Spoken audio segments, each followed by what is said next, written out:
हाँ तो मेरे प्यारे बच्चों, आप सभी को नमस्ते। आप लोग कैसे हैं? हम उम्मीद करते हैं कि आप लोग ठीक ही होंगे। तो आज की क्लास जो है स्टार्ट करते हैं, ठीक है। आज की क्लास में क्या पढ़ेंगे? तो आज की क्लास में जो है हम केमिस्ट्री पढ़ेंगे। और केमिस्ट्री में क्या पढ़ेंगे? तो केमिस्ट्री में जो केमिस्ट्री का जो है हम मेन जो क्रैश कोर्स में मेन जो टॉपिक था उसको खत्म करके आज जो है हम लघु उत्तरीय प्रश्न शुरू कर रहे हैं, ठीक है। महत्वपूर्ण लघु उत्तरीय के प्रश्न बताएंगे आप लोगों को। अब देखिए, महत्वपूर्ण लघु उत्तरीय प्रश्न जो बार बार एग्जाम में पूछा जाता है, जिससे आप लोगों को एग्जाम में डायरेक्ट देखने को मिलेगा, ठीक है, वैसे क्वेश्चन हम आप लोगों को बताएंगे। अब देखिए, सबसे पहले हम स्टार्ट करते हैं। क्या दिया गया कि रवेदार ठोस क्या है, उदाहरण दें। इसमें बोल रहा है कि जो है क्वेश्चन नंबर 1 में कि रवेदार ठोस क्या है, इसका उदाहरण दें। तो सबसे पहले हम लोग लिखेंगे कि जो है वह ठोस जिसके कण एक निश्चित व्यवस्था व दीर्घ राशि के रूप में होते हैं उसे रवेदार ठोस कहा जाता है। उदाहरण के लिए NaCl, KNO3Cu। याद रखना कि रवेदार ठोस क्या है, उदाहरण दे। लेकिन वह ठोस जिसके अवयवी कण एक निश्चित एवं दीर्घ राशि के होते हैं उसे रवेदार ठोस कहते हैं। उदाहरण के लिए NaCl, KNO3Cu, KNO3Cu, ठीक है, दीर्घ राशि के रूप में होते हैं उसे रवेदार ठोस कहा जाता है। अब देखिए, दूसरा नंबर लिखा है नेटवर्क ठोस किसे कहते हैं। लिखा कि नेटवर्क ठोस किसे कहते हैं, इसका एक उदाहरण दें। क्या लिखा है? इस एक उदाहरण दें। लिखना है उत्तर में कि सहसंयोजी क्रिस्टल की अवयवी कण। क्या? सहसंयोजी क्रिस्टल के अवयवी कण, सहसंयोजी क्रिस्टल के अवयवी कण, ठीक है।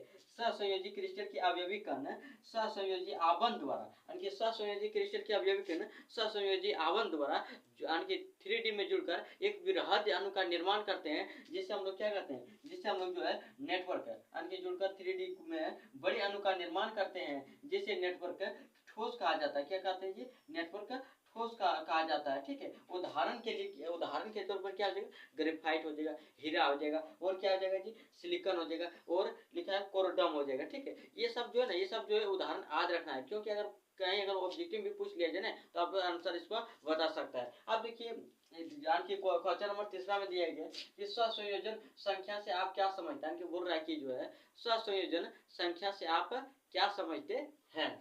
CCP तथा BCC में सहसंयोजन संख्या बताएं, और CCP और BCC में सहसंयोजन की संख्या बताएं, ठीक है। उत्तर में आप लोगों को लिखना है कि किसी क्रिस्टल में एक गोला अन्य जितने गोले के संपर्क में रहते हैं, किसी क्रिस्टल में एक गोला अन्य जितने गोले के संपर्क में रहते हैं उसे हम लोग सहसंयोजन संख्या कहा जाता है, ठीक है। जिसको CCP के सहसंयोजन संख्या कितने हो जाएगा?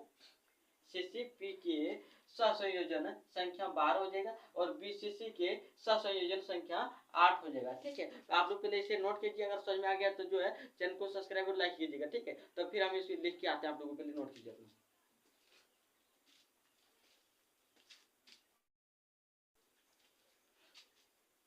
हाँ तो मेरे प्यारे बच्चे, आप लोग जो नोट कर लिए होंगे, ठीक है। मैं आप लोगों को क्या बता रहे थे, जो दूसरा जो क्वेश्चन था, बिल्कुल तीसरा क्वेश्चन बिल्कुल लिख के बता दी, कंप्लीट कर दिए। अब चौथा क्वेश्चन में क्या दिया गया? तो चौथा क्वेश्चन में दिया गया है कि लिथियम BCC रवा बनाती है, कि लिथियम जो है BCC का एक रवा बनाती है, क्रिस्टल बनाता है, ठीक है। लिथियम के परमाणु त्रिज्या की गणना करें, कि लिथियम के जो परमाणु त्रिज्या है उसको गणना करें। अब यदि लिथियम के परमाणु त्रिज्या 351 पिकोमीटर है तो इसका जो हमको क्या ज्ञात करना है जी? इसका त्रिज्या ज्ञात करना है। तो हम लोग जानते हैं कि लिथियम किससे बना? तो BCC रवा से बनाती। तो सबसे लिखेंगे उत्तर में दिया हमको क्या दिया? लिथियम बराबर BC एक रवा बनाती है। BC का क्या बनाता है? रवा बनाता है। लिख दिए। किनारे की लंबाई हमको कहते दिया 351 की जो है पिकोमीटर। अब पिकोमीटर को हमको किस में चेंज करना पड़ेगा? मीटर में चेंज करने से गुना करने पर हमकी जो है 10⁻⁻12 से गुना करना पड़ेगा, ठीक है। अब देखिए 10⁻⁻12 से नहीं की, क्योंकि जो है यहाँ 2 के बाद हम पॉइंट लगा दिए, ठीक है। तो 2 को 10 हट गया, तो 10⁻10 मीटर में चेंज कर दिए, ठीक है। अब इसको क्या करेंगे? इसका त्रिज्या हम लोग जानते हैं कि यहाँ BCC के लिए त्रिज्या हम लोग जानते हैं जो है R बराबर √3/4 गुना ये। अब देखिए ये क्या? किनारे की लंबाई, ठीक है। तो इसका मान हम लोग जो है आन के √3/4 इसका मान क्या देता है 1.732, ठीक है।